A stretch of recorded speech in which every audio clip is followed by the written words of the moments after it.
for an adult audience. Loveline may contain sexually oriented content. Listener discretion is advised. Loveline with Adam Carolla and Dr. Drew. Hey, everybody, it's Loveline. I'm Adam. That's Dr. Drew. Phone number 1-800-LOVE-191. Dr. Drew, board-certified physician, addiction medicine specialist. Andy Richter is here tonight. I'm retarded. We're all big fans. That's a nice drop-in. People should know, though, that applause was fake. No, it was a huge studio here. It was it's not recorded. It was not done in real time, but at the time it was done, the people were sincere. For me? Not for you per se, but for all performers. Wow. Yeah. There was an autograph hound. Really? Outside the studio. Wow. Today. It's Blueser. Wow. Oh. I don't know though. Now he was going after you. He could be going after Drew because of his new status. Oh, yeah. No, he had stills from the movie. Yeah. Yeah. Well, that's good, Felt. I'm sure you sign a lot of autographs in your day, right? Well, cumulatively, yeah, but I mean not like on a daily basis. It's not like they're hanging out at Whole Foods. I'm curious. Are you hanging out at Whole Foods, by the way? I spend spend way too much time at Whole Foods. Really? Yeah. You don't get a body like this without eating organic. Yeah, I was going to go Shakey's, but you're going Whole Foods. Yeah. Whole Foods, you know it. All right. Let me tell you one of the great loser, stoner, got nothing better to do kind of white trash afternoons that I used to have back when I was in my late 20s and even early 30s is the we don't got a gig, it's Wednesday, it's noon, we're hitting a bunch of lunch. Yeah. True, you don't know that feeling. You know, Andy, I don't know if you've ever been there either. I don't know what the bunch of lunch is. The Shakey's bunch of lunch. But it's like a buffet sort of thing? It is just I've been that. to similar things. It is all the mojos and pizza and chicken you can eat. And there's something about being an adult and hitting it on a weekday when there's nothing else going on.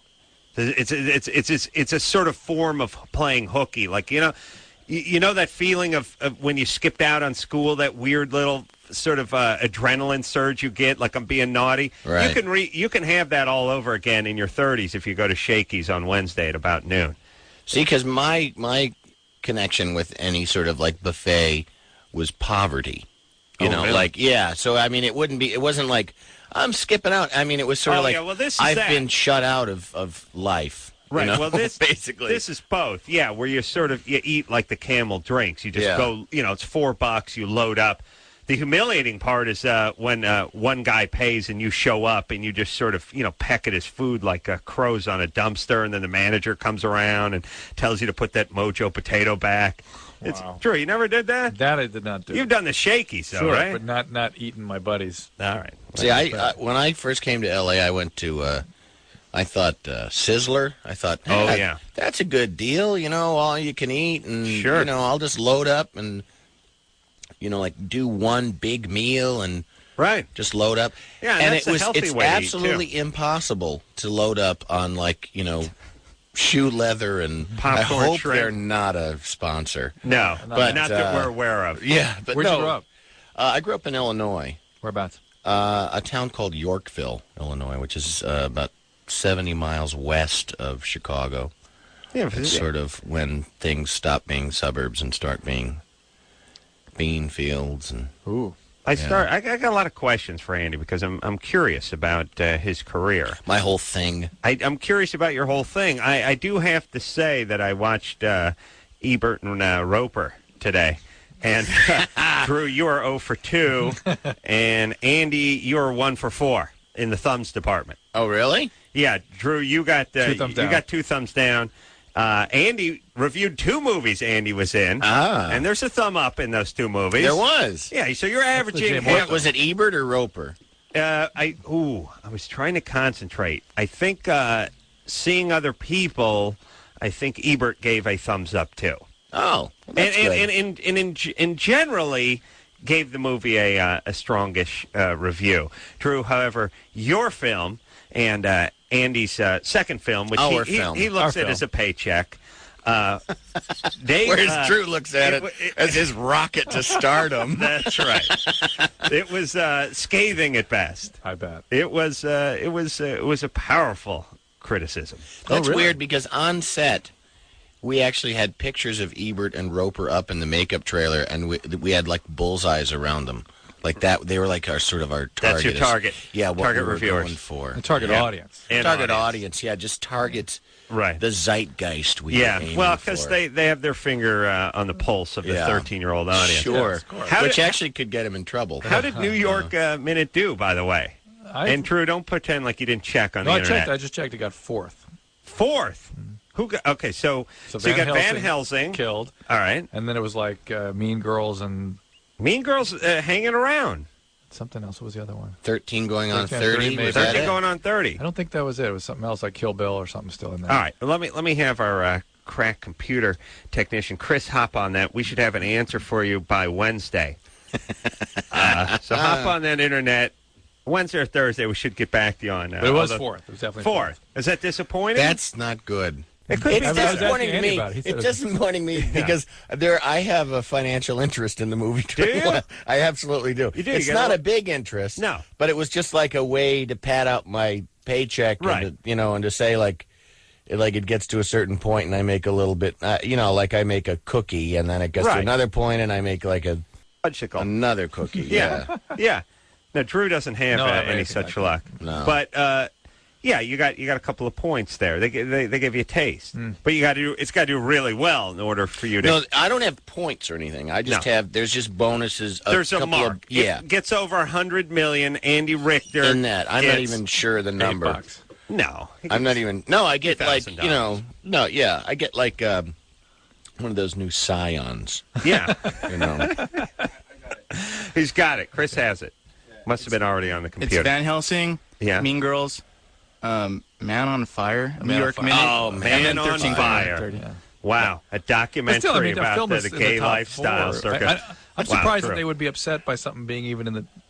Who's upset? Had to be number Who's one. Upset? You know what I mean? Who's upset? I guess you're upset because you're not getting the Andy's cookie. upset, but don't worry. They may, you may come back next week, and then there's video releases and the whole DVD thing. Yeah. So anyway, overall, how much did it make, Chris? Does it say? Doesn't say. Yeah. No. Drew, I think it was around $8 or $10 million. 8 or 10. Disappointing. I don't know. Disappointing. I'm disappointed. I'm disappointed in you, Drew. I feel like you let me down. Oh, sorry. All right. But good job on Kimmel on Friday. Enjoyed that. Andy, okay, so questions for Andy. Yes. And then we're going right to the phones. Right. So, Conan for 7 years. Right. How long had you known Conan, or had you known Conan before Conan became Conan? I knew him. I only met him in conjunction for doing the show. Oh, you did? Okay. Yeah. I ultimately would have gotten to know him because we knew so many people in common. And actually, we'd been working together for a couple of years, and we just were talking about going to, like, he said, I was at this party a few years ago, and this thing happened. And I was like, hey, I was at that party. So a couple months before we met, we were at a party at Bob Odenkirk's house. You know Bob Odenkirk? Oh, yeah. Yeah, and sort of, I was in the front yard and he was in the backyard, and we just didn't meet. But you guys, when you were asked to do Conan, did you audition to do Conan? No. Did somebody have you in mind? He got the job because I think he and Lorne Michaels were having sex. Oh, yeah. No, we've confirmed that. Face told us about that. No, he got the job, and then he said when he's like, well, I want Robert Smigel to be my head writer. And Robert Smigel, I had become friendly with through a friend of mine that was working on Saturday Night Live, and Robert was a writer there. Right. And Robert, for all the uninitiated, who was on the show, does Triumph the Insult Wonder Dog. Yeah, Triumph the Insult Comic Dog, and he does all the lips on what we call the Clutch Cargos. Yes. And he also does the cartoons on Saturday Night Live. Yeah, very talented. Yeah, he is very talented. Knows it. Go ahead. Wow. Well, interesting. He's aware. He's aware of his talent. Yes. And you're not?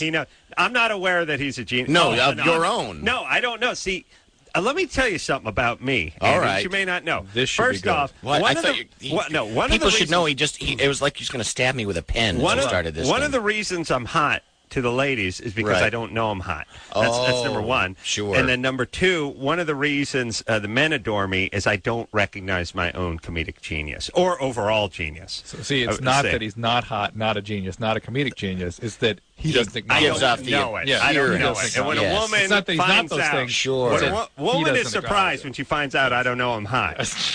And that's when they fall. See? It's when they come in after the lovemaking and you're standing before the mirror crying. Down. One single solitary tear. That's right. Dripping. And they're like, darling, don't you know? That's right. You're beautiful. I'm talking about asymmetry in my nipples. Yeah. And they're like, oh, no. Right. Shh. Yeah. And they do that thing where they put their hand over my mouth because I'm saying bad things about myself. No. You can't even see the scars. I just want to crawl up inside a bucket of Haagen-Dazs. I'm so fat. All right, so now So he Smigel's hires the head Robert. writer. Right. Smigel calls me and says, as most of the times when you're doing a show like that, everybody says, asks all the people they know, do you have any funny unemployed friends? Which is what I was. And Robert called me and said, hey, would you like to come write on this guy Conan's show? Mm-hmm. And I said, sure. And I submitted some stuff, and then I flew out there, and I was the first writer hired on the show.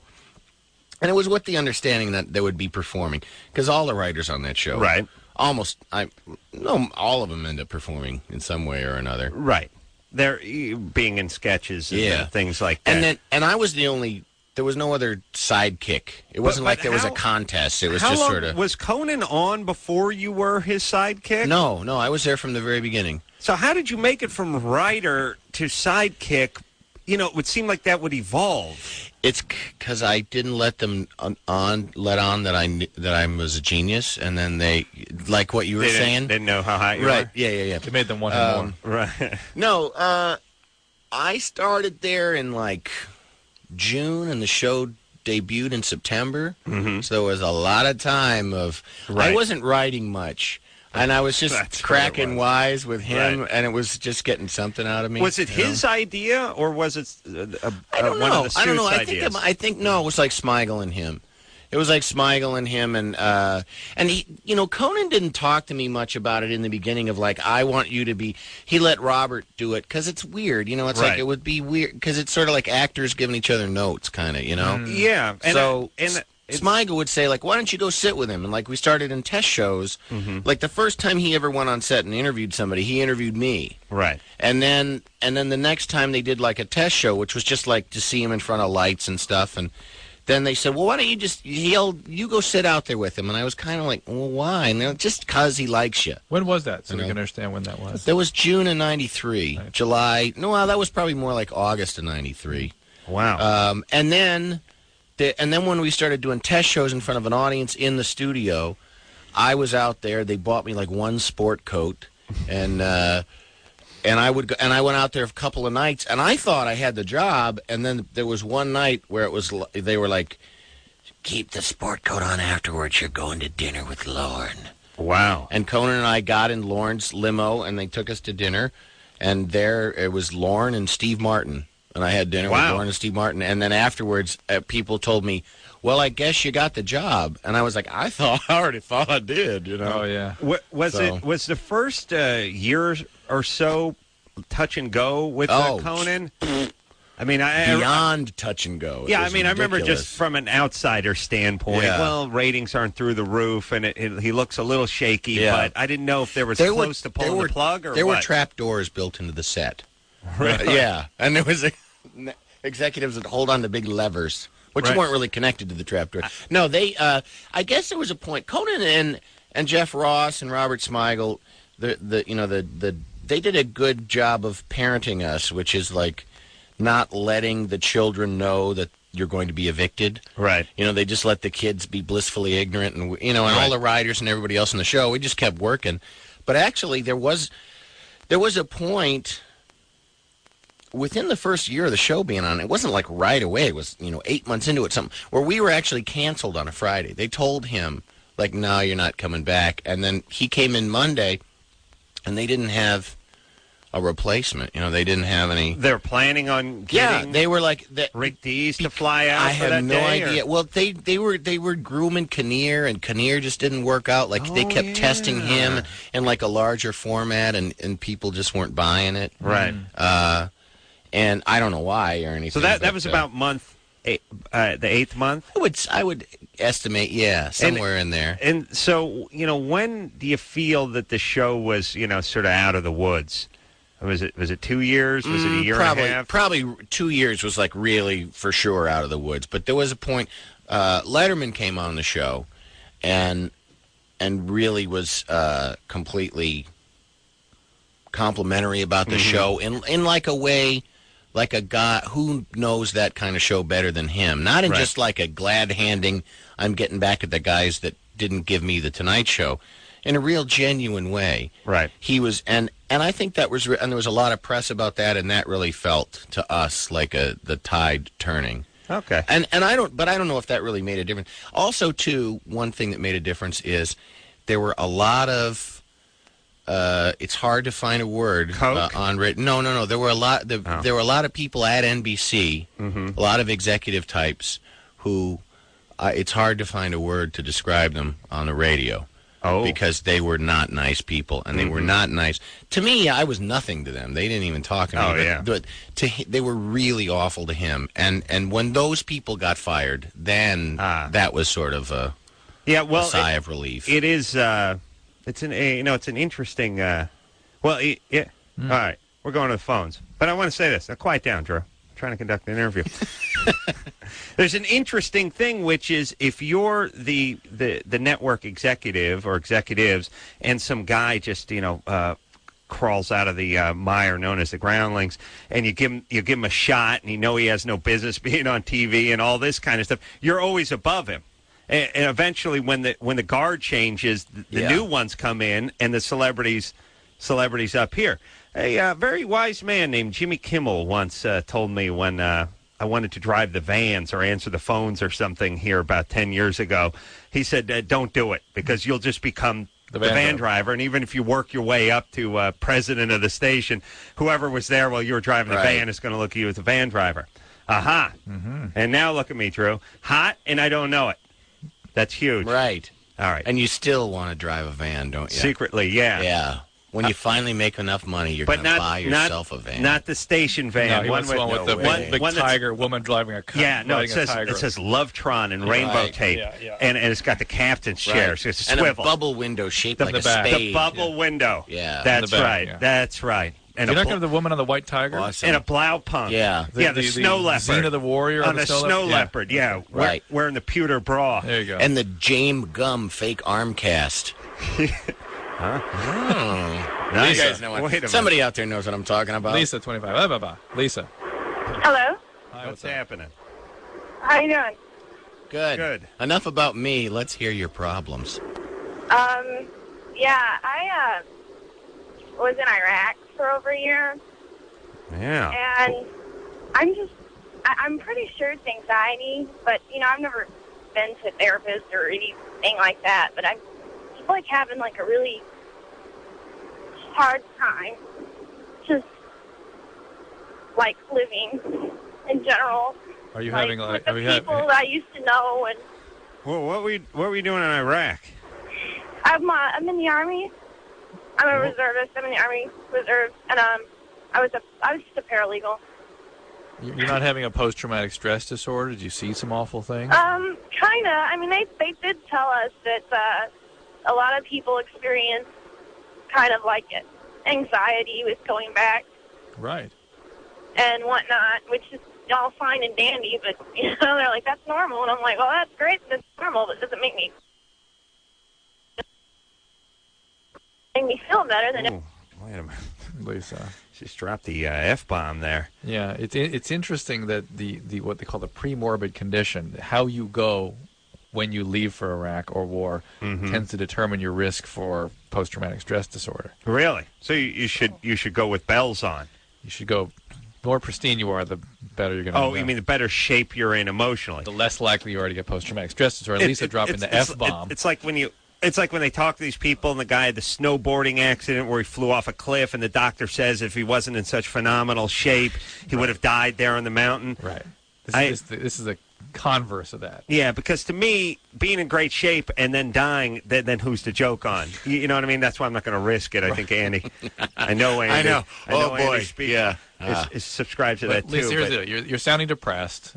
You should get treated. You're having a post-traumatic stress disorder. And do it through the military, right? Military is they have people that are used to dealing with these kinds of conditions. And although they say it's normal, they're not telling you not to treat it or to ignore it. They're telling you to anticipate it and to take action when it occurs, especially if it's impairing your functioning. Do you think the military psychologists are in like fatigues and stuff and yelling like on your knees, scumbag, you're worthless and weak, getting up in your face, your last easy day was yesterday. I'll be watching you.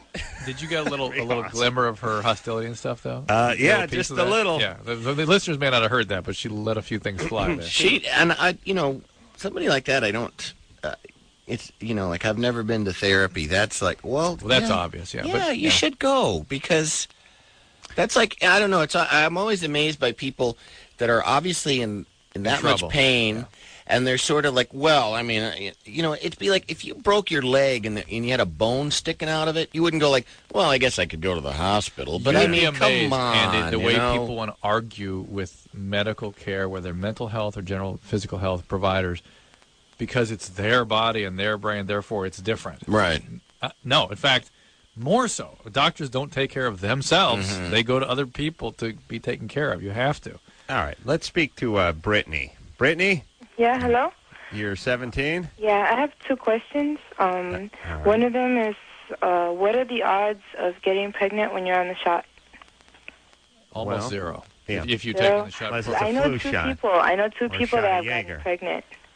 On the shot. And were they taking it on time? And They getting the shots on time? Mom just walked in. Somebody walked in. Brittany? Hello? Yeah. Hello? I miss those days when you had to go go to the house to talk on the phone. Who just walked in? Oh, Brittany. Brittany's all right. Hello? Oh, nobody walked in. Okay, Brittany. What's happening? Here's the deal, Brittany. Unless they were taking medication or not getting the shot on time, it is a very effective means of birth control. Okay. Okay. What's your other question? My other question is, when me and my boyfriend have sex, like without a condom, unless he finishes inside of me, there'd be like no smell. But whenever he does, it would kind of smell weird, like kind of like. What are you using for birth control when he does finish inside you? What'd you say? What? By the way, we got to get out of Los Angeles. We got to get out to Canada. Hey, Brittany. Okay, it doesn't smell when he finishes. It does when he finishes in her. When he doesn't finish, it doesn't smell. But whenever he does, it kind of smells. We can blame him because it's his trash. It's only your garbage can. There you go. That's what I'm talking about. Yeah. Okay. But my question is, I'm romantic that way. What are you doing for birth control on those times when he is finishing? I'm on the shot. On the shot. All right. I would say start sneaking Glade Airwick into his food. Yeah. Yeah. Yeah. Yeah, some guys can have a little funk with that. Well, yeah. And, it's the mixing of chemistries there. And yeah, you got a lot of flora and fauna down there. Quite an alchemy. It could be his diet. Not so much. Eating a lot of cheese? A lot of asparagus might add a little something. But generally that actually is more an issue of bacterial growth. Oh, really? Maybe. There we go, cheese. Maybe is he French? Well, yeah. Could be Brie. May we. With Brittany, I guarantee you the guy speaks little English, mostly French. Yes. I'm picturing an ascot and a tweed jacket. I think a little guy with a beret. Oh, you're thinking that kind of like Frenchy. Yes. I'm picturing more sort of I'm picturing French Riviera. Right. I was thinking like leather jacket and sort of like long greasy hair. Oh, motorcycle. Yeah. Speaking French. Yeah. Yeah, like that. The dangerous Frenchman. May with Brittany. The sexy. Yeah, I'm still thinking. I mean, it's my fantasy. Get off my back. So it's interesting. We've all decided that Brittany's with a Frenchman. You have picked sort of the comical striped shirt, cartoon Frenchman, almost a cartoon artist. Yes, the pencil and mustache under the Eiffel Tower. Yeah. Whereas Andy went this sort of nouveau, long, chiseled Harley features, driving. bad A boy, young Depardieu. smoking unfiltered cigarettes, and I went the tweed jacket with the suede elbow patches and the scarf, sure. the kerchief. And a crest. Any of those guys would be a likely candidate. All right. All right. To have stinky, With Brittany, specifically with Brittany. Yeah. A little brie in her baguette. Andy Richter's here tonight. We're going to take ourselves just a little break, and we'll be right back after this.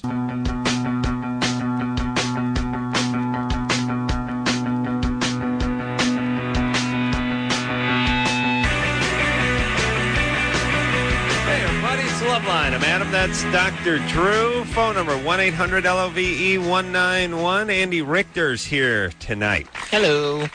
Andy and Drew's new joint is called New York Minute. It is out in theaters as we speak. Andy's also in Seeing Other People, which was reviewed quite favorably on Ebert and Roper. And although today. Ebert, I guess, 50% favorable, gave a somewhat negative reluctant review. thumb down. By the way, on Seeing Other People. He, in his written review, called it cinematic tricks, which I thought was, Seeing Other People. No, New York Minute. Oh, which I thought was actually TRIX tricks. Tricks are for kids. I thought, that's what it is. It's cinematic tricks, like they were. We're fooling people. TRIX. It's like a sure. We're not cereal. reading it, you screwball. Come on out there. Come on, buddy. No, it was a long process. it's all right, but it is now. It's even more time we'll never have back. All right, that's true. Yeah, thank you. True. World's dumbest genius. Stacy? Take 5 if you can't get her. All right. Amanda? I really wanted to help her, too. Amanda? Hello. Yeah. Hold on. What is it? It's like Quaalude stutter night? Like, why is everything like just humping a curtain? It just can't. No one's. It's too much Mother's Day. Oh. Amanda? Yeah. All right, 27. What's up? Oh my God! I can't believe I'm actually on. You guys are like the best ever. Thanks, baby doll. You guys are gonna take really that, educational also. Thanks. And entertaining. I had a question about my husband. By the way, just one quick second. I hate to put you off, but help me with this sticker. Adam just tore this sticker off because I asked him to reach it for me. Like, how dare you? All right, I'm putting you Drew, out. I'm with very your stupid sorry. tricks. Very sorry. Okay, go ahead, Amanda. Okay. Cinematic tricks. My husband only lasts like 2 minutes at the most. All right. And we've been married for like years. Mm-hmm. So This is a problem for you. Yeah. Yeah. And have you brought this up with him? I'm sorry? Have you brought this up with him? Does he know it's a problem? Oh, yeah. All right. Fantastic. All right. I can't deal with it. And by the way, 2 minutes seems like a long time, but like I say to my wife, hold your breath and punch yourself in the face nonstop for 2 minutes. And then tell me It is. how It's flies long. by. Yeah. It's long. Put a knife in your leg. Put a knife in your Yeah, leg for 2 minutes. and yoke it out for 2 minutes Right. straight. Just That's put, a put long the point of the time. buck knife on your femur. Have it Right. stop there, and then just yoke it out in a long circular motion 2 for 2 minutes. straight. And you tell me if that's a short period of time, ladies. I don't think so. The reality is because those sorts of behaviors do feel so long, Amanda's probably talking more about 20 seconds or so in reality. Right. Be that as it may, Yeah. certainly him doing things like masturbating beforehand, trying other things other than intercourse with you, maybe. Mm-hmm. It's kind of working it out as a couple. Usually couples can 3 figure this out. condoms at once. Yeah. Would that be so hard to do? Adding a little girth, taking away a little feeling with Andy. I see. I'm picturing Andy's a girthy man downstairs. By the way, Andy probably has one of those. Are you just doing it now, or is it something you've done in previous? Thought of you? He brings up all the No, time. I haven't thought of it, but I'm picturing Andy could be one of those sleeper guys in the junk drawer. Like a you Ron know what I Jeremy mean? type? Yeah, just like who's? Oh, no. my God! Yeah, like. Yeah. Well, I'm like Ron Jeremy, but without the nodules and left turns. yeah. Okay. Yeah. Yeah. All right. So too much now, information. okay. Yeah. I just, a guy like Andy, once in a while, you know what I'm saying? Really Yeah, surprise you. let him be. Okay. See, one of the reasons that I'm hot is because I don't know I'm hot. Right. Think what that just did for him. That's the thing with Andy's penis. It's huge because he thinks it's small. Joanna? Yes, I have a question for Dr. Drew. Here he is. I'm wondering, what are the biological influences, particularly of childhood trauma, on the development of addiction? And if there are any differences between just generalized trauma of adults or if early childhood trauma exhibits some sort of specific effect on addiction? All right, hold on. I'm going to try to answer this very quickly because Adam gets bored with this kind of thing. Sorry, Adam. As quickly as I can, understand that everything Chris, that happens... get my melatonin and fluff my pillow. Turn my bed down. And stay away from the goddamn mint. That's mine. His long cap for sleeping. Light my candle so I can find the pot in the middle of the chamber pot. Yeah, go ahead, Drew. Okay. One of the extraordinary things about the humans is that things that happen during childhood have a disproportionate effect on everything else that is to follow. And the fact that trauma, particularly interpersonal trauma, affects the way the brain becomes wired is being worked out in great detail. I can tell you that essentially 100% of my inpatient addicts have a childhood trauma history, interpersonal trauma, abuse, neglect, these sorts of things, physical abuse, sexual abuse, neglect. And so there is a link there, and I can tell you the thumbnail of what happens as a result of abuse is an incapacity or disruption of emotional regulatory systems. People don't integrate their brain normally in development, and as a result, they need help with emotional regulation when they hit adolescence and young adulthood. They look for solutions. The solutions our culture offers are things like drugs and sex. They work, but then they trigger this disease. But, Drew, if you say that it's you got a 50-50 chance of inheriting the gene for addiction, alcoholism, if your parents come from that, all those people that inherit the gene were abused? No, not everyone ends up in an inpatient program. Some people have milder forms of the disease. But you'll pretty much get someone to admit they're abused about almost anything. I mean, no.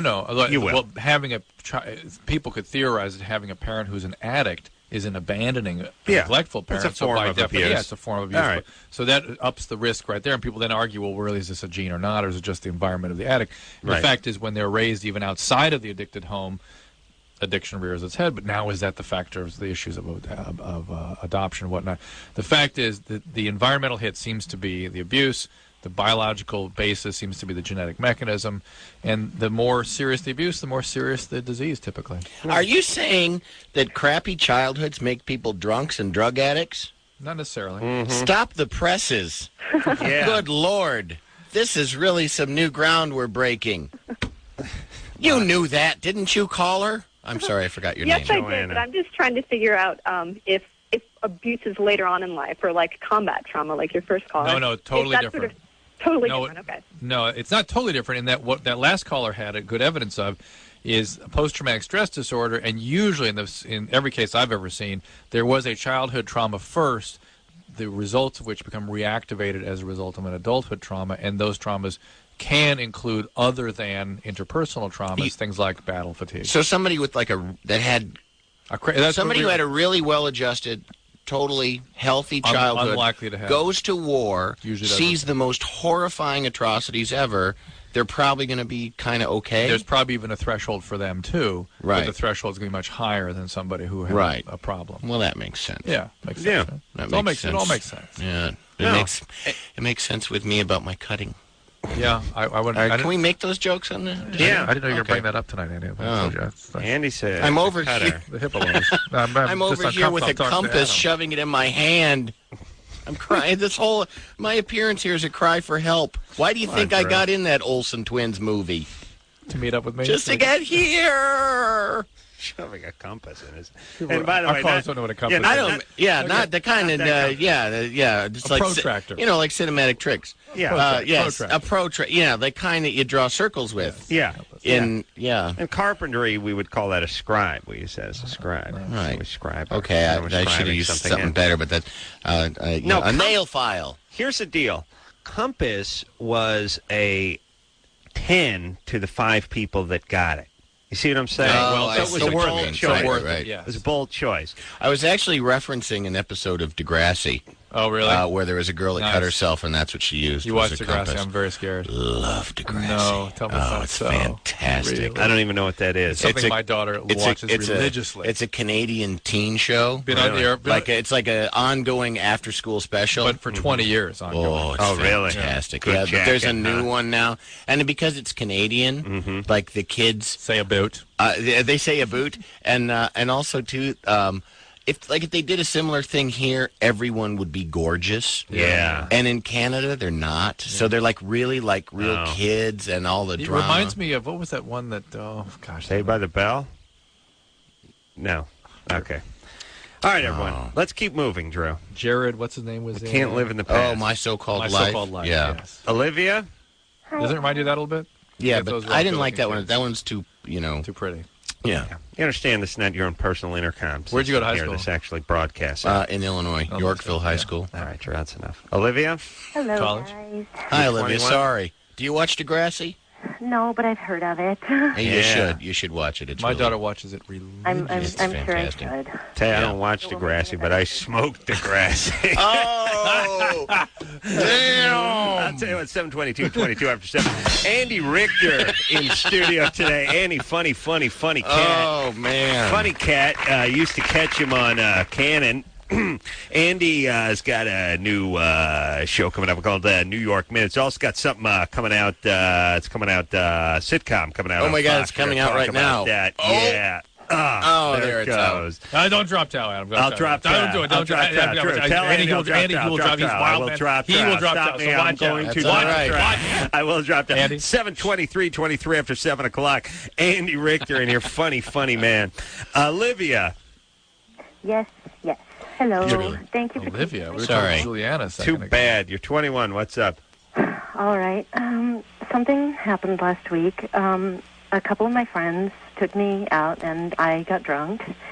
And I ended up passing out in one of my friend's beds. And there was a guy. And I woke up sometime early in the morning. He had been somewhere else, and I guess he made his way to his bed, and he passed out too. We had both been pretty drunk. And I woke up early in the morning, and he was just like playing with my clit. He wasn't like on top of me or anything. Was it attached? But it was attached to you, right? Oh, yes, it was still attached to me. He No, wasn't he like wasn't out in over the in the driveway corner with kicking a- it around or something. Yeah, no. That happened to my sister. Oh, Nothing really? like that. That's bad times. Yeah. But And then, then my dad backed over it. It was a disaster. my. oh, All right, so We gotta take a break. he was diddling you when you woke up or when you came around, yeah, and that was the following morning. it was pretty early. It was about Okay. 4 or 5. I have some interesting I thoughts believe. here. Okay, all right. Hold on a second. Andy Richter in studio, funny guy. Did the know audience hear what she said about Yeah. playing? Yeah. You can say that? Yeah. Yeah, you just can't say the F or the S word. Oh, wow. We Can't can even say lose that. it. Can't even say F or the S word. Can't even say. Oh, wow. It's crazy. Caught Andy's act at Caroline's a few months back. He's got a really funny rape bit. I think if he would share that. When we I come call back, it non-consensual. When we come, that's Rape is an ugly word. That's part. Okay, don't do the whole act just yet. Andy Richter here. New York Minute. Drew's in that film too. 7:24 after 7. We'll take a quick. Speaking of rape. We'll take a quick break. We'll be right back.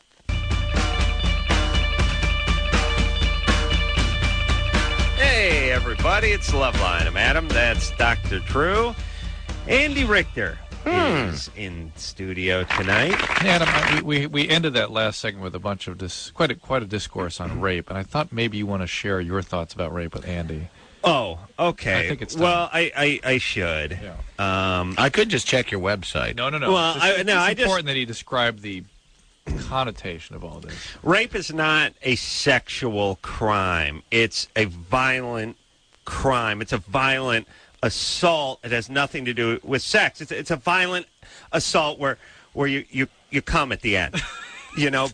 But it is no different than any other crime of violence. So, for instance, if I held up a liquor store, threatened the Korean owner, took all the money, and then came, it would be no different than, me physically, attacking, a coach on another team. Sure. If, like, it was a little league, and, I disagreed with the call, and we got it, and, I orgasm. But it is an act of violence where you come. No. But do not mistake it for a sexual act. It is a violent, brutal, violent act where you ejaculate. No different, Drew, than for instance, a vehicular manslaughter. If I chased you down and ran you over my car and came, it would be no different than that. Do you understand? Got it. Okay. Yeah. All right. So, Andy, you're on board with that? I get it. Nothing sexual at all. It's not sex. Pure violence. Not sexual. Pure violence. It's pure violence. Only. It's pedophilia. Then I guess they say it is sex. Oh yeah, interesting. That's what they say. Yeah. Right. They, and by they I mean, I don't know. I mean the cast of the OC. That's who I mean. Olivia. Hello. All right, so there we go. You got drunk, you fell asleep or passed out, you woke up, a guy was diddling you, and this was in the morning, but the early morning. Yeah. And now what were you... Had you gone to sleep in the same bed with him? I had fallen asleep, and then he had been somewhere else, and then it was his bed. So let me ask you a strange question. He crawled into bed. It might seem into his question. bed. Have you had therapy before? Psychotherapy? Yes. Yeah. And were you because that's where that trust is coming from that we're feeling. Yeah. Like first you get the abuse thing, and then it's like, but I'm looking to you for help. Yeah. You gave us a real specific feeling, Olivia, when you opened this call. I've had my share of sexual abuse in the past. Got it. We got it loud and clear. We also got loud and clear that you've had effective, or at least somewhat effective, therapy. Yeah. And so what we heard, what we felt, and this is going to sound kind of well, this was mainly hocus-pocus-y. Drew. You made me and Andy feel like we needed more coffee. Did you agree with me when I brought it up? I did. You felt like somebody who'd been an abuse survivor. Who'd been abused, and then someone who'd gotten help. Right. What I felt was I felt the hostility and the setup and the victimization, but that you were coming to us with an open, trusting attitude to a certain degree in terms of trusting another person for help, and that was where the therapy has worked in the past. Unfortunately, you have once again found yourself into a victimized situation. I found this happen. I mean, I'm not sure. I mean, I had a question, but I mean, I'm not sure because I have had a lot of therapy before, and I mean, I want this. Whatever I'm doing wrong, I want it to stop. I know that. I think it's time to get back in therapy. Is what I'm going to say because I think. You somehow decided to be a victim again, because the whole thing about getting drunk and getting down the guy's room and picking that guy to be asleep with, that was not an accident. I hate to put it on you. Not that the guy's not an a-hole and shouldn't be completely held accountable for what he did. The only way that you can change things, knowing what you've been through in the past, is to take care of those things that are going on internally. All right. And not to say that this guy's not an a-hole. Absolutely. He is accountable for what he did. He is an a-hole. But she knows she's a victim. She sets these victimizing roles up, and here we are. All right. So, Olivia, back to therapy. And you trust. You have the ability to trust somebody. You have ability. You've gotten effective help from people who wanted to help you. You've let that happen. You need to go to the next level with it. It's time to go back. Okay. All right. I just wondered, would it do any good at all to even bring this up to him?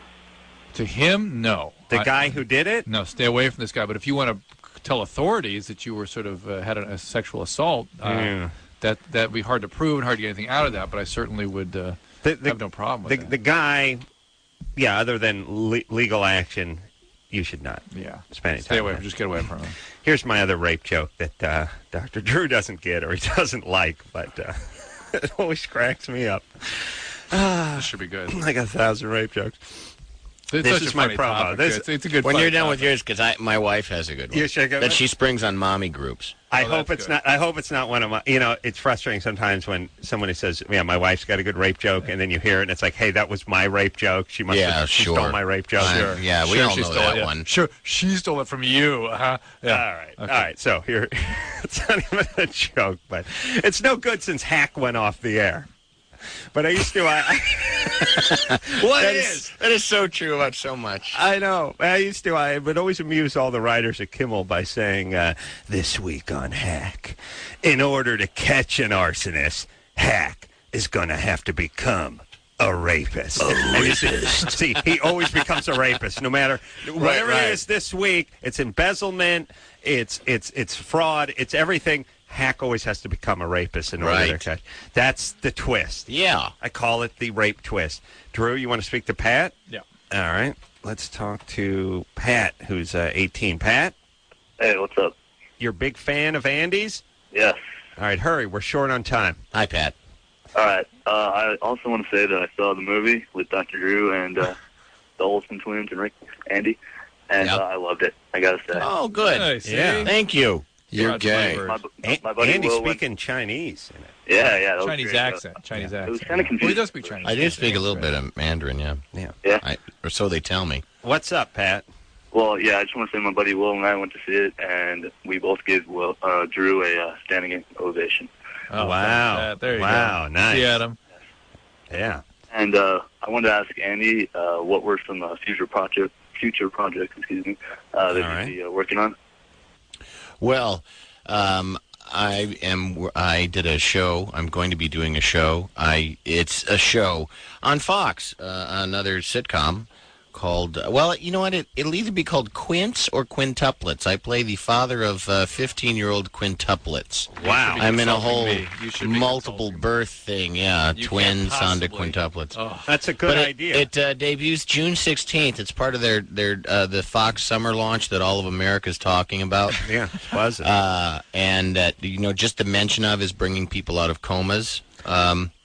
And it'll be on June 16th, Wednesdays at 8:30. It's a very funny show. And I'm now officially old enough to be the father of teenagers in casting terms. Is that nice? Which last year I wasn't. We 1 year made all the difference. Hold on a second. We got to take ourselves a little break here. Oh, we do? Andy Richter's here, and we'll talk. And I'll heap a little praise on you for Andy Richter controls the universe too, by the way, which I really enjoyed. We'll take a quick break. Andy Richter's here, and we'll be right back after this.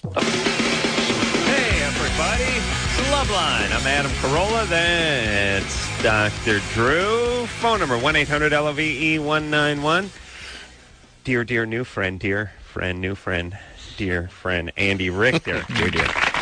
Dear. He's a dear friend of mine. Dear. Andy Richter in studio tonight. Andy's got a couple movies, couple things. Got Seeing Other People, which is out in limited release, but got a good review. Then he's in Drew's movie, New York Minute, out in a wide release. And which is how people are referring to it, as Drew's movie. Yes, that's of course. And then middle of the summer, June 16th, got another chance on Fox, which is good because Andy had a sitcom that only lasted a season or two so. seasons. 2 seasons, yeah. 2 seasons. It was 2 seasons, but it was mid-season both seasons, which is sort of like a pat on the back and a punch in the gut. How many episodes of Andy Richter Controls? There are 19, but I think only 15 or 14 aired. All right, so it felt to me like a season's worth of shows. Oh yeah, it's less than a season's worth. Everybody I ever spoke to liked that show. I know. Yeah, thank you. Well, it's one of those. Here's what it would be the equivalent to. It'd be the equivalent to you going up to the plate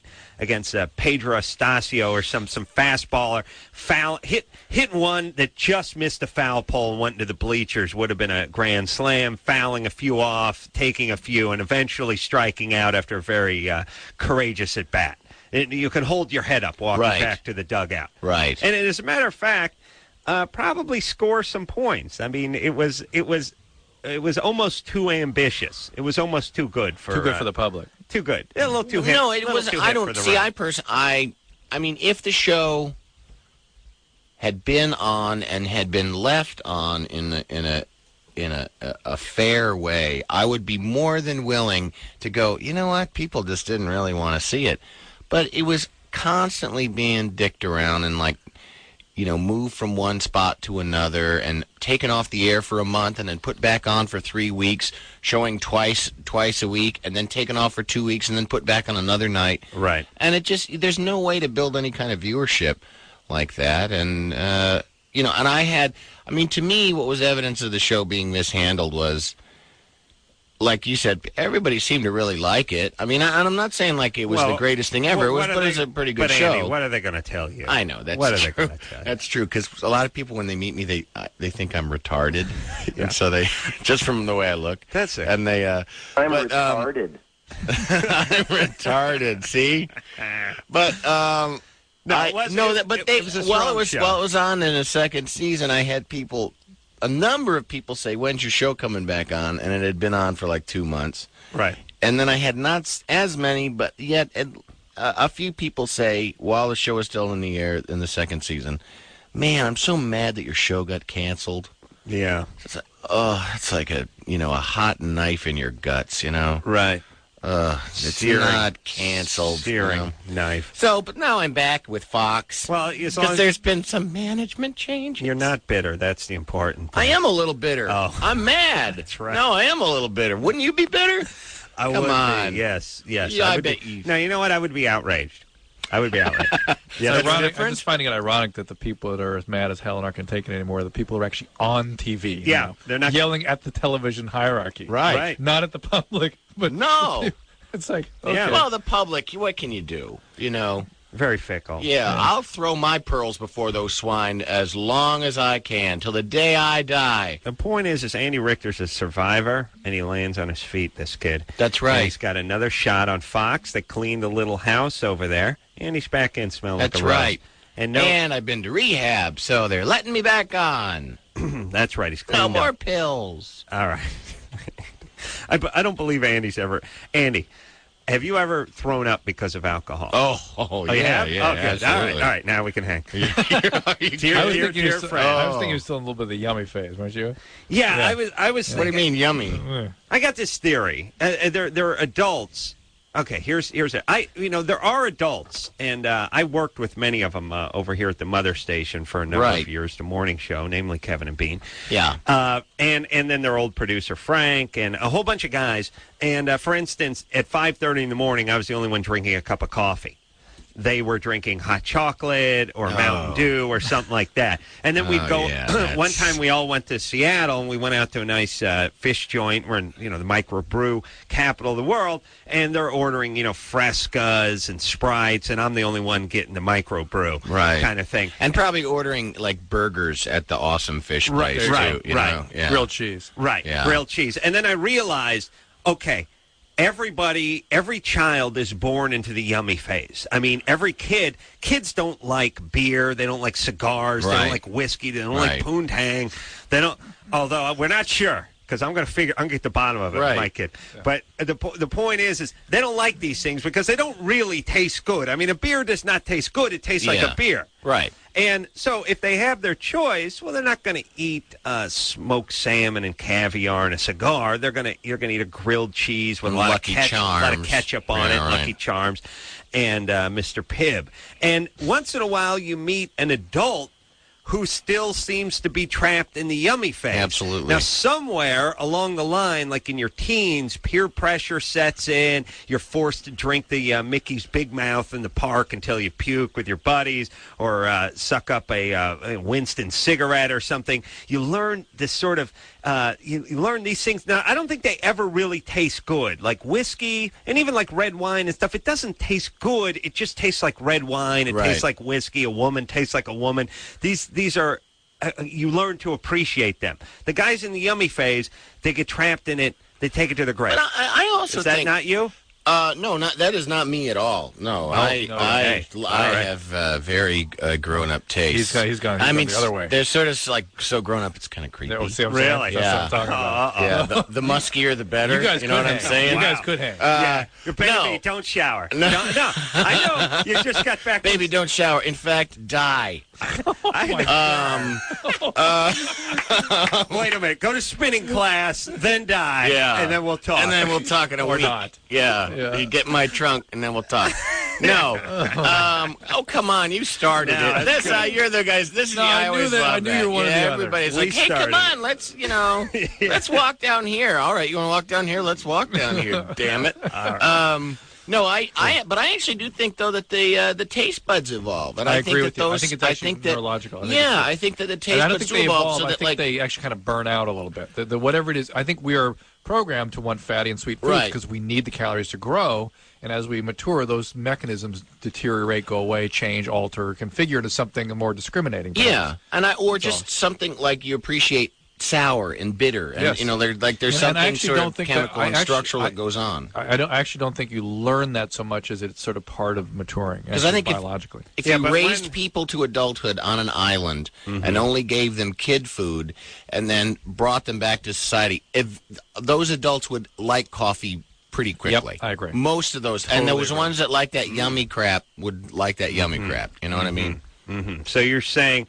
But so you crave the fats, you crave the starches, you crave the sugars when you're young, and your body needs it, and then later on it shuts off. You start turning on like whiskey and hooker nipple, dead stuff like the dead hooker. My older brother is a total like my older brother hooker jerky. You know because he's had health problems. He's 3 years older than me. And what's he got?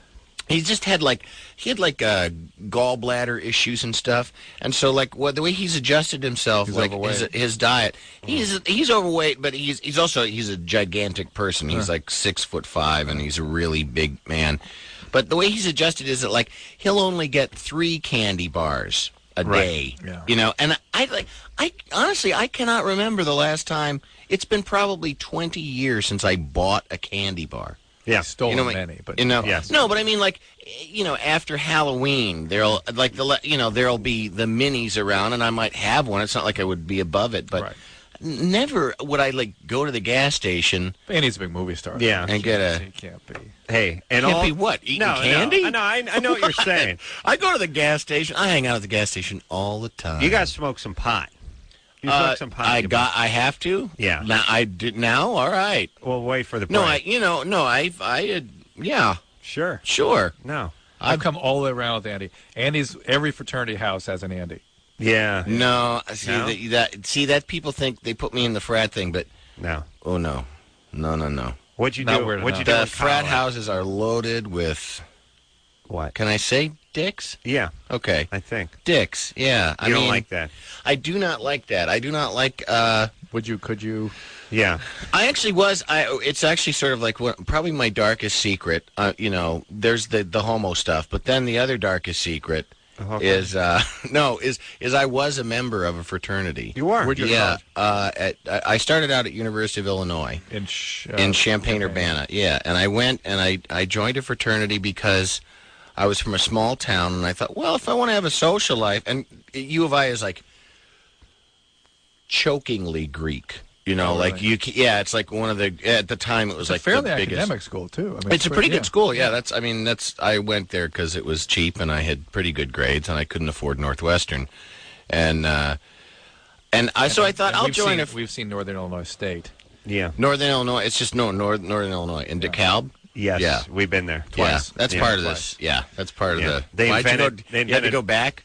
Was it Cindy Crawford days? She's from there. Barbed Wire and Cindy Crawford. I had to point out, much to the dismay of the large crowd, that yes, Cindy Crawford may have been born here, but she got her ass out as soon as she could walk. I mean, she took off immediately, which is all you have to know, because the town sort of ejected her. Yeah, well, the thing is it shouldn't be where you're born. Anyone can be born anywhere. Right. It's where you end up. And she was smart enough at 13 to hit Milan and get the hell out of there. I ain't never been back. I'm hitting Milan. Anyway, I'm taking my mole and getting out. The other I joined a fraternity because I thought that's the only way to party, and I quickly realized it was a mistake. Yes. Because it was very much like what I feel like is happening in this country, because I sort of ended up hanging with the stoners, and the stoners were really kind of cool, but they couldn't be bothered to have a life? No, to hold offices of power within the house. So it was all these other guys that, when you made fun of the fact that it was some sort of all the the rituals and stuff were just crypto fascist BS from some goofy Baptist from 112 years ago, and said no, this is that's stupid, all that stuff, and they get really mad at you. Wow. That's it was sort of but those guys were the only ones who would run for office, so they would set the rules. Right. I know. Yeah, and well, now they're all apologizing for photos and videos. Yeah, taken. Those guys haven't had shows canceled on Fox. No way. What does that mean? No, I'm just. You're just fishing. You're just fishing. You don't even know what that is. No, it was a subtle dig. It was bad. I shouldn't have said anything. I'm lashing out because I'm sorry. He's never had a show on Fox alone canceled. Yeah. All right. Now let's get back to the phones. But let me say this: you feel this way, sort of about politicians like this, sort of Dan Quayle's and even the George Bushes and many others in office. You get the feeling, when they were 19, they were that stupid fraternity guy who was, making everyone go by the pledge book and all that kind of stuff. Absolutely. Didn't seem to be very creative. Didn't seem to be very smart, but yet seemed to sort of power forward despite their own inadequacies emotionally and intellectually. All right. Amanda? Adam feels much better now. Thank you. Oh, you know what I wanted to mention before Drew cut me off is DeKalb also invented barbed wire. Yeah. That's their big claim to fame, which, again... They have the museum there. I had to point it out to them that was no big kicks either. Wire and barbs both existed. You guys just... put them together. Barbs. Yeah, but the barb industry was really struggling until they finally put it with wire. Oh, there's barbs all over the place. Yeah, but the people that got in on the ground floor of the barb industry are laughing pretty good now, Andy. Pretty Where good. do you think Barbie came from? Yeah. Oh. Now, Mr. Smart. Amanda? Uh-huh. You're 22? Yeah. What's up? Okay, so I have a little bit of a problem. I kind of have gotten in trouble sleeping around with different people. I had a boyfriend for about 3 years a while ago. More recently, I dated a guy for a couple of months, and we're still friends. We still talk. We kind of broke it off while he's getting divorced. And his problem is that he thinks that because that was my past, that if we were to get back together, he thinks I'll keep... Amanda, hang a second. Let me get this straight. He was somebody you were cheating with? No, well, he was in the process of getting a divorce when I met him. No, I understand that he was cheating, but were you also cheating? No. You never cheated on him. Not on him. Well, or you never used him to cheat on someone else? Well, yeah, when we met, he asked me all kinds of questions about my past and had a really big interest in everyone that I had, been with. He wanted to know. Yeah. Which is understandable. I mean, I think it goes both ways. It is, but it isn't. We generally believe that people shouldn't freak each other out with that. On the other hand, from your standpoint, you should understand, unless you do some significant work on yourself, history does predict future. Oh, absolutely. Well, and then the thing is, this is what happened. He knew that, when I was first talking to him, before we were officially dating, I was seeing someone else at the same time. And that's what I'm saying. That's what I'm saying. He expects that you will do to him what you have done to other boyfriends. Yeah, and what he did to you. And what he did. And you should expect the same thing because he cheated on somebody too. Sort of. Yeah, going through a divorce. With his wife, he never loved her. All right. They all say that. They all say that when they get divorced. Yeah. I don't know. I mean, and that's what he tells me now, but it was really his suggestion. He told me, you need to call Dr. Drew and figure out what the heck's wrong with you. Okay, well, hold on. How many times have you done this? Well, okay, so I dated a guy for 3 years, and he was the first person I slept with.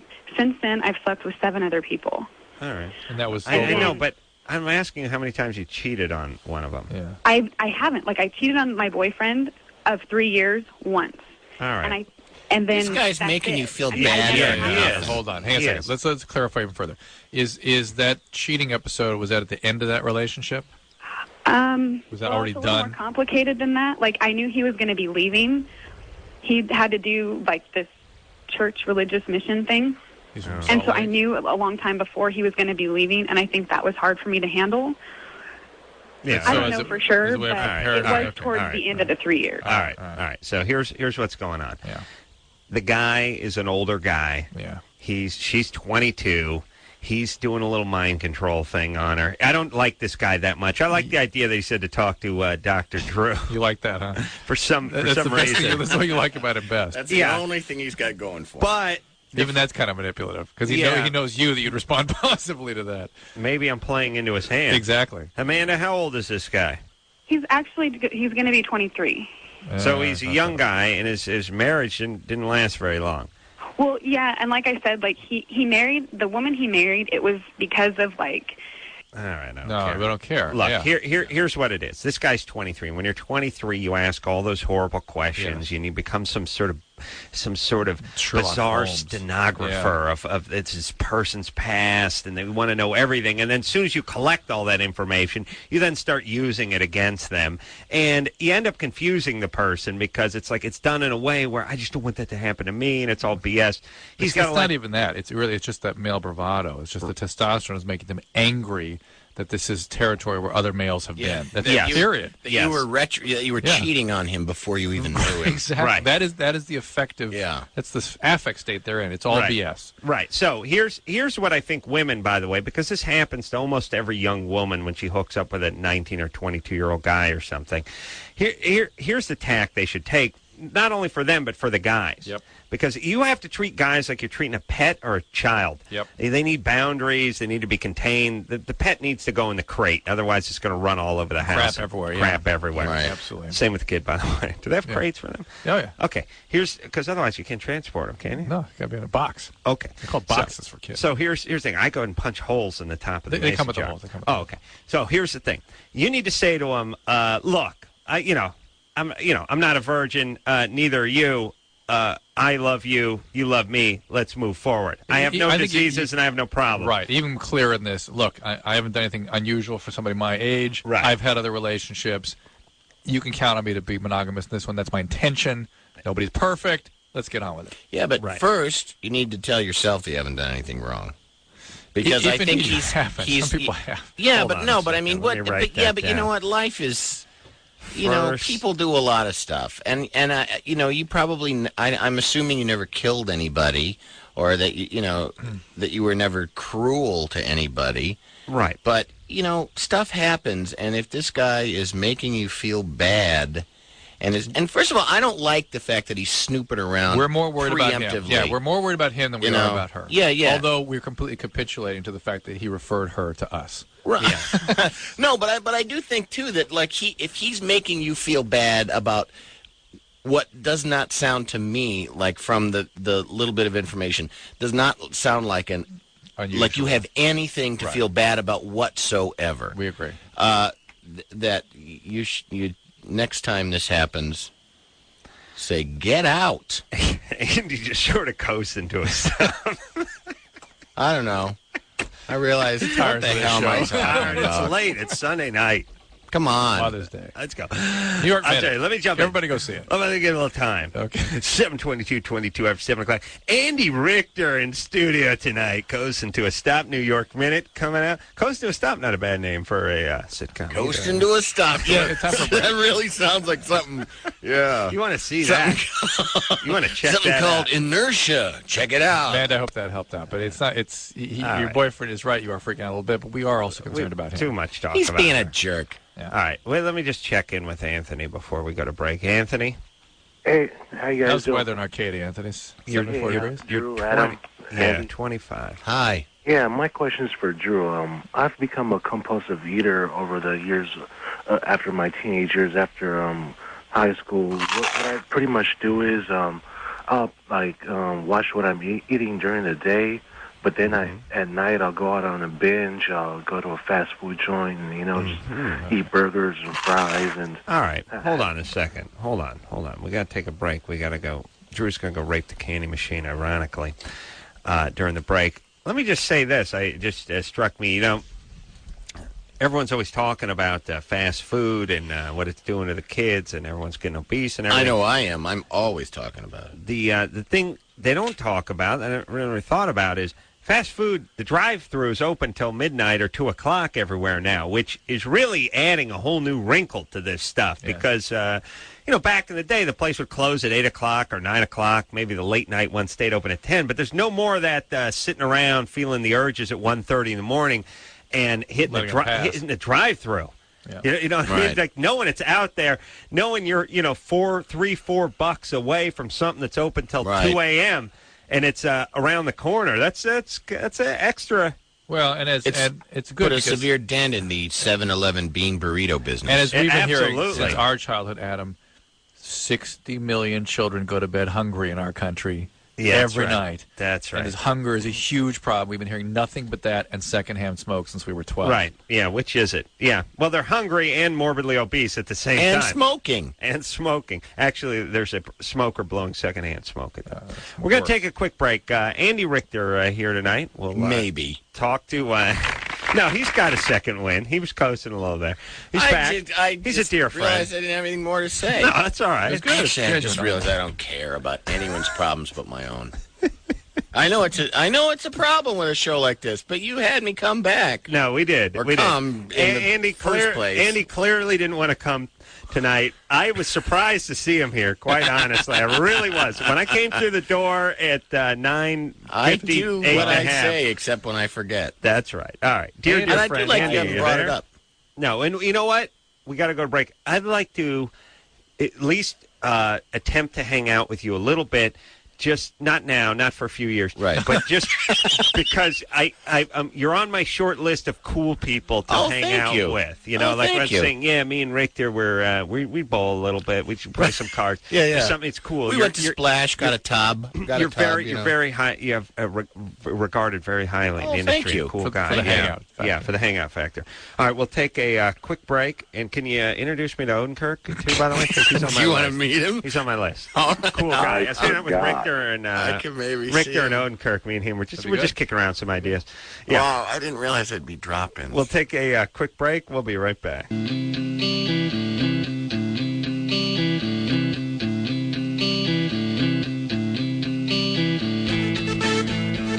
everybody, it's Loveline. I'm Adam. That's Dr. Drew. Phone number 1-800-LOVE-191. Dear friend, I like to hang out with, Andy Richter is here tonight. Thank you. Me and Richter and Odenkirk and Chappelle were hanging out this week. Man, you are cool, Adam. You are so cool. We're just kicking around some ideas. You are sure. Wow. We don't talk about the Your business. stock has just gone we don't like so to talk high. about the business. And Hitler's clone was there, too. Yeah. He apologized. He did. Yeah. A lot. He didn't say it in as many words, but you could tell by his posture. Right. Yeah. By the heel clicking. It didn't have the snap that it should have. No. Yeah. You know, like once in a while you see a dog's tail wagging, but it's a please don't hit me wag, not I'm happy to see you wag. Tell me about it. Yeah, the click. Not as crisp. Their tail not under crisp. And harder to do with a clog, by the way, than the boot. That's why there's no hippie Hitlers. That's right, because you take Birkenstocks and you try to do the click, and it's just suede on suede. Sure. It doesn't work. Well, what do you do about those high boots, too? The high leather boots. Up to the knee, Doesn't work. Anthony's the secret binger. And what That's right. So you want to know how to stop this? Yeah, because, it's a terrible cycle, you know. All right. Are you overweight now? Actually, I've lost 120 pounds. I'm about at 200. But I can tell that, I'm You're coming back. I just, it's like I had the willpower. I was walking during the days, exercising and all that. All right, got it. There's couple things. Well, first of all, not everything is known about this kind of syndrome. It's not as though we can give you real discrete answers for why you do the things you do. Mm-hmm. But there are things like the way you eat sort of sets up some of this biology of compulsive eating. That you take these high-fat, high-carbohydrate foods late in the day, raises your insulin levels, drops your sugars, so you have more hunger. You can even get kind of an addictive syndrome with carbohydrates. It's not really? Yeah, I love sweets. I'll eat like 3 or 4 donuts. Some people get that, and then when they stop, they have to actually go through a withdrawal and put their diet into a much more balanced routine. And so part of what you could do is see a dietitian. Secondly, there probably is some sort of motivational priority of your brain set up by your emotional problems that's causing you to seek solutions through food. So you get some therapy. It's something you can do. What about them being a bad person? And him being a bad person, too. And then thirdly, the other thing, now, Anthony, do you remember when you lost 120 pounds, how you got to that point where you finally were willing to make the change and lose the weight? Yeah, it was like one of the momotivational things was like I was watching that what was that, Wild On thing on We say Dr. Phil, because Drew will go through the roof. Yeah. And Wild On, yeah? Yeah. Yeah, and I was like, man, I want to go to one of those beaches, And how did you feel about yourself at that moment not being able to go to the beach? Well, I was depressed, I was like, was man, it just, did you have any other stronger feelings about yourself at that time? What was that? Did you have any stronger feelings than just depression about yourself, that you sort of, when you saw yourself as you were? Well, yeah, but I've actually thought about taking my life, a few times. Okay. Well, I'm not really fishing for that, but I saw that Wild On thing last night, actually, and just reminded me to beat off. Yeah, I couldn't actually beat off to it, but it was like a heads up. It's like, oh, yeah. That's right. Mental note, Adam. Yeah, don't forget. It's like a beat off Post-it. Wild On. It's just stuck, like a refrigerator magnet. This isn't exactly the whole message, but this is going to remind me not to forget. See, the meat department at Ralph's is like that for me. For you, you see that chub pack of ground beef, and you think, oh, yeah. Especially when they form it in that circle. With the, they do the donut-shaped one every once in a while. Well, why, of course, why else would they? It reminds you of the dead hooker. Yeah. So here's the deal, Anthony. One of the things, I've been doing some interviews lately on people who are able to make change, and the one thing that every single person has said to me, I talked about this last week. Go ahead. Was that when they get to the point where they can see themselves as they really are, they will feel disgust.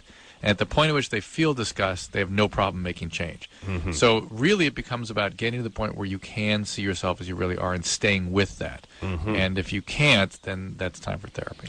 You know what, I can't figure this whole thing out. Like, I was talking to a friend of mine who was just explaining to me that when he grew up, there was a drawer in the kitchen just filled with candy bars. And his mom said, they eat as much as you want. I guess the theory was to get rid of the little taboo around it. And the kid ends up not having much of a sweet tooth. On the other hand, that might backfire, too. And on the other hand, me being deprived of that and being fed, oat mush my whole life, that crappy, I should sue both my parents. If I thought they had a penny, I would sue both of them, by the way. The only thing my dad's got is that car I lease him, by the way. So it's the only thing that guy's worth. But the point is I eating all that crappy bran and everything, all that health food crap, just made me crave the other stuff more. So that's not a good route to go. So what's the route? Balance. Just balance, moderation. Yeah. Mm-hmm. And I bet you got an awesome colon, though, dude. Oh, it's great. You got to give him credit for that. His bowel movements are great. Yeah. They world class. They come out. They're like spun sugar. They just and they're cubed. Check it out, too. Check it out. Yeah. CarollaBM.com. Yeah. I let like an Aztec pyramid go in the toilet the other day. It's like tourists climbing it using a rope. Step pyramid. Kapunk, kapunk. Step pyramid. Yeah, nice. I did have a particularly messy session the other day, and my wife walked in the bathroom like 2 days. No, it'd been about a day later. Looked down the toilet, and she's like, "Oh my God, what happened here?" And it's like, what do you mean, what happened? What happened? Yeah, I went out. I went around the neighborhood and collected crap. And I took a dump. What do you mean, what happened? I always look at my wife will walk in sometimes What's too, going and on? then she's like, "Oh my God, it's horrible!" And you're like, "Well, yeah. What did you think would happen?" My ass is open and fecal matter is extruding through it. If it smelled like warm, fresh baked apple pie, wouldn't that be more alarming? Right. It would. Yeah. Who's baking Bialys? Wow. That would be alarming. That smells homey. It's not like they step down in your basement lab where you're trying to create a new fragrance and went like, oh no, this is not an all-over body splash. No, Andy, no, this is not. No, they walked into the head mid-dump. What do they think is going on? Yeah, and then the toilet's a disaster too. And so it's like, well, what went on? Wait, what went on? You take a look. The whole fact that we're talking about it means you know what went on. If it was nothing, if we couldn't see anything, there's that clown makeup on. If there's clown makeup inside the bowl, that's what went on. Let's teach you a clown a lesson. Yeah, a bunch of sequins. Yeah, there's sequins and like grease paint. Sequins and feathers. What? What went on here? Did you eat a drag queen? Right, but just the circle of Duke that enveloped the toy. Yeah, I think we know what went on. All right, just everybody with their questions. Yeah. The wives got to come in. Like, they act like they don't go. Hey, look, here's the thing. We don't want to know what's going on with them in the bathroom. And imagine, by the way, their version of our big dumps is their tampons and their periods. And you don't see us, like, going through the trash can. Hey, what's this? What's going on here? What happened here? I'm just gonna opt out of this one because Andy can't tolerate that. See, that's the yummy stuff. He's into this. No, I'm fine. All of that stuff. Actually, my wife and I had a point at which our in the development of our child where my wife.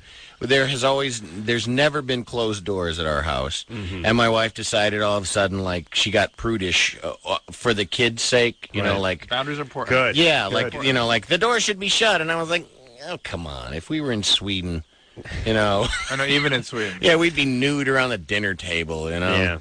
But no, I mean, we still kind of, you know, there are boundaries, but I still feel like I'm not going to all of a sudden change everything because that feels pretentious and fake anyway. Right. He masturbates while running in place in the living room at noon, and he'll be goddamn if he's going to change that schedule. My workouts stay the same. That's right. You know? That's right. Yeah, Maniac playing in the background, Andy and leg warmers. Yeah, a burlap mitten. And going at it. Yeah, that's right. That's good for children to see, by the way. All right. Let's, they're going to see you it. Try and prove it's bad. They're going to see it. You're trying to. They're going to see it eventually, Drew. Why not see it now? That's right. Emily? Yay! I can't believe I'm on. Yeah, what's happening, baby doll? Okay, well, I'm on the pill, Special ed. and I had a lot of unprotected sex, and it was with the same person, but I was wondering how I know if I'm pregnant. If I take the pill continuously. I want to go to Hawaii. Yay! I want to go to Hawaii. So, Emily, I'm confused by your question. She's on the pill. You take a pregnancy test. That's how you know you're pregnant. Okay, but then otherwise, because I don't know if the pill didn't work or something. You won't bleed. You shouldn't bleed if you're continuing to take the pill and you're pregnant. Yeah. Well, that's it. You know, I don't get my period when I'm on the pill. But you normally don't get your period on the pill. Well, she stays on it continuously. I see. I beg your pardon. She doesn't take the sugar pill. Got it. And so you wouldn't know if you were pregnant or not. If you're taking the pill properly, the probability of pregnancy is remote. Okay. Very unlikely. And if you have a question about you feel pregnant, you worry about it, take a pregnancy test. Okay. I mean, I'm not really worried. I just wanted to make sure because I wasn't sure if there was some other sign. Let's define what we're talking about. She doesn't bleed every month. She doesn't skip that week of pills. And you know what? Her boyfriend doesn't bust her chops on that. Like she's okay with that? Does with the toilet. No. I'm just saying. You know what I'm saying? I know what you're saying. We know when things are sacred. I want to get out of there. And that's a very reasonable way to take your birth control pill. There are packets now sold 3, 4, 6 months at a time where women can go on without having a menstrual period. There's no reason you have to have a menstrual period from a health standpoint. It's your blood. You keep it. That's right. And that being the case, it makes it more difficult to sort of alert you to whether or not there's a pregnancy, and you have to sort of take a pregnancy test, which are widely available now. All right. Okay. So I'm good to go. You're good to go, yeah. Or you could always check with a psychic. That's right. Yeah. Yeah, I don't know. Is it just me? Maybe after things like 9/11 and major earthquakes and things, when psychics don't really pipe up, they lose a little credibility or something. People are not as interested, I find, during real disasters and war. Yeah. When we have things to focus our attention on, we're not so... Yeah, I have... Strangely, should be more so. Haven't heard about psychics too much since I 9/11. have a problem with psychics all the time, and it would be because they're hucksters and liars. Yeah. That would be pretty much my...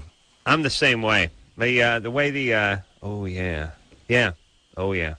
had psychics on the show. I used to get huge arguments with them all the time. Mm-hmm. They would...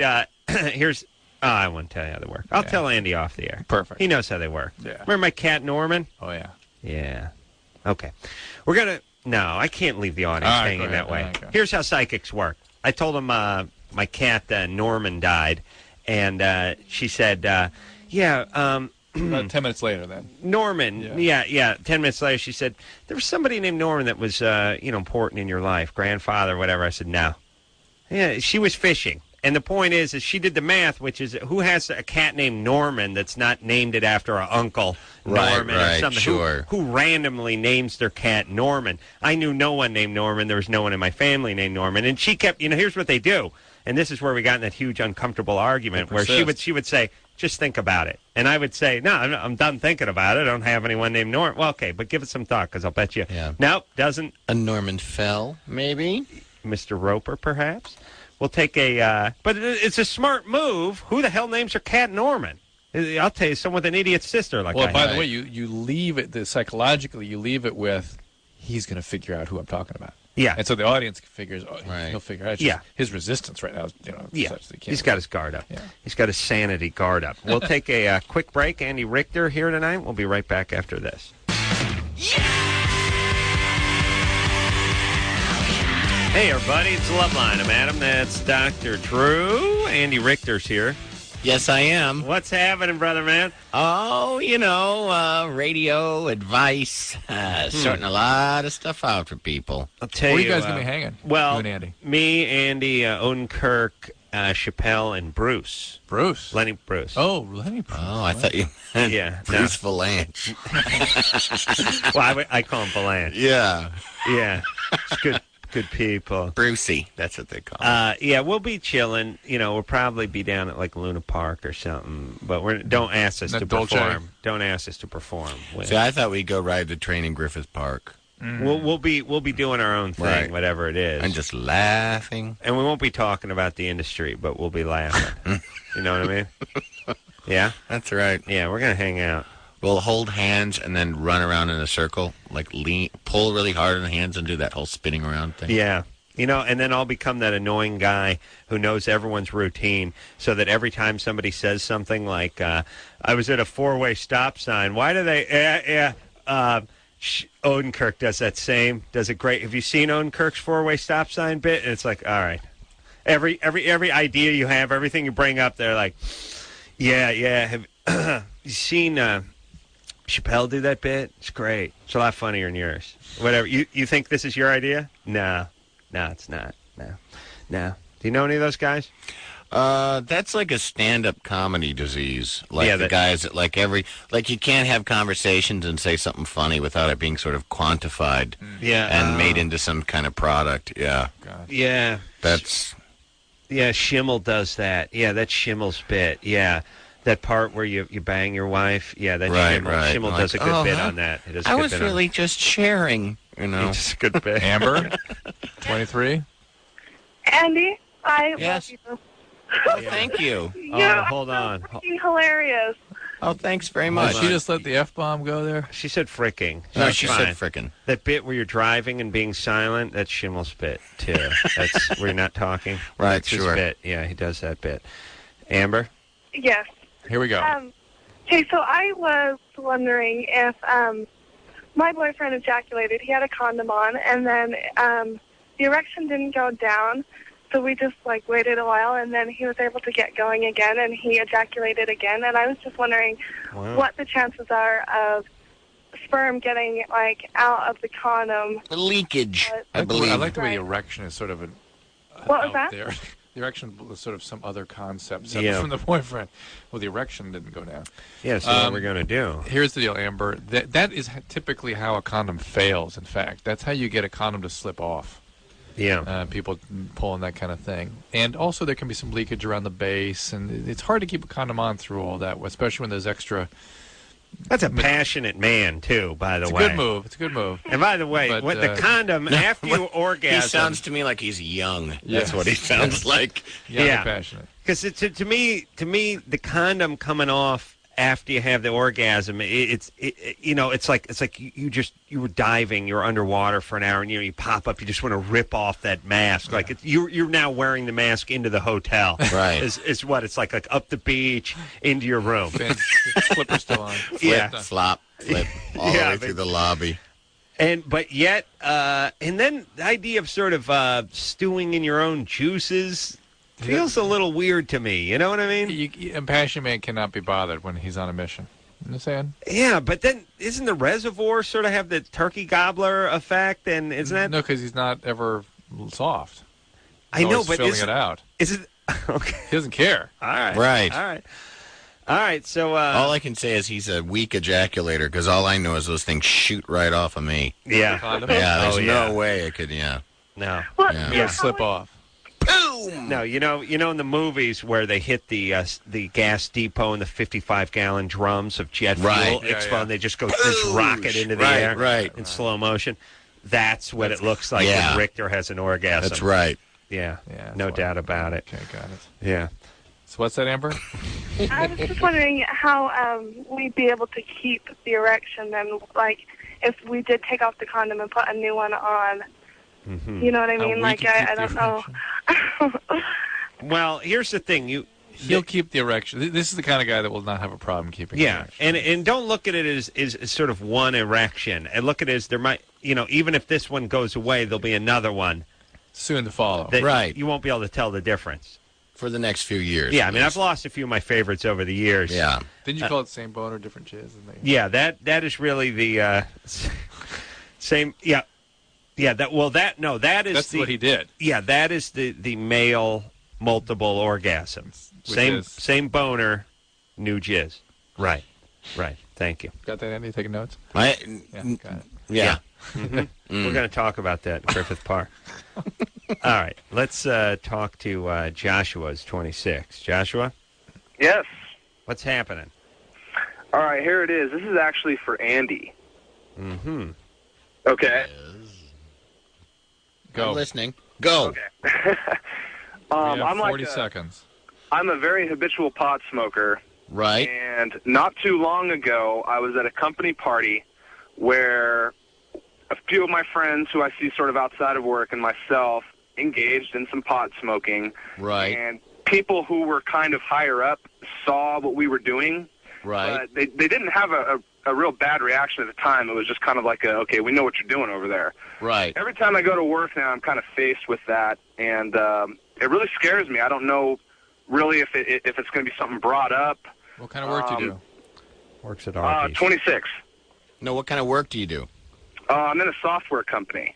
Right. Mm-hmm. Come on, there's other stoners in a software company. Everyone is software stoner. Well, absolutely. I mean, I know there's other people that do it, but we just haven't, had... What's the issue? Here's the situation with work.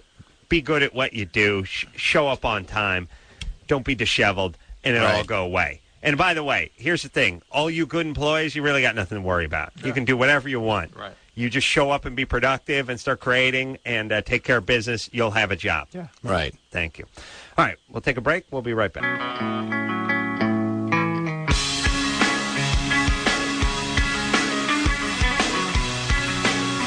Hey, everybody. It's Loveline, and that's the show. I want to thank Andy Richter for coming out here tonight. I really did not expect to see Andy tonight. Really? Why? He said he'd be here. Well, it was... How dare you? Because I forgot. Because he's a liar. He's retarded. And he's a backstabber. I forgot and he's I'm mentally retarded. challenged. All right. Andy Richter, everyone. Seeing Other People and New York Minute, all in theaters as we Cinematic speak. triumph. Yes. Both of them. And Quintuplets, June 16th, Wednesday. That's right. All right. Check it out. God bless you, Andy. We'll be hanging out. All right. Oh, yeah. Oh, absolutely. Yeah. We're going right now. Yeah. Going to the clubs. Yeah, we're going to do some clubbing. Drew, you in? Yeah, I'll come with you guys. Hang okay. out. So until next time. I'd be cool too then, huh? No. Until next time, it's Adam Carolla for Dr. Drew saying mahalo. I'm retarded. This has been Loveline. The opinions expressed on this show are not necessarily those of the staff, management, sponsors, or this station. The producer for Loveline is Ann Ingold. Loveline is a presentation of Westwood One Entertainment.